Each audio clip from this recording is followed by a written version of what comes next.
2008, peccato, veramente peccato, gran gara da parte di tutti della Superbike, soprattutto appunto dal gruppetto di testa.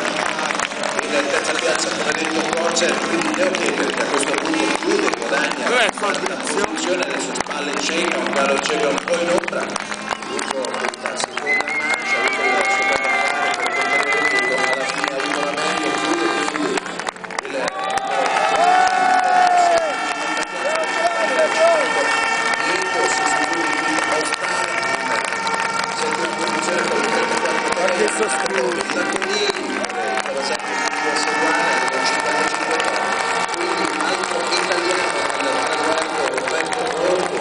Mi sta scaricando la batteria, porca puttana!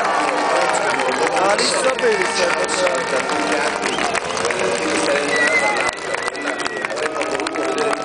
sul podio, quella di Max Biaggi, invece noi abbiamo visto incappare, non ha perduto all'inizio.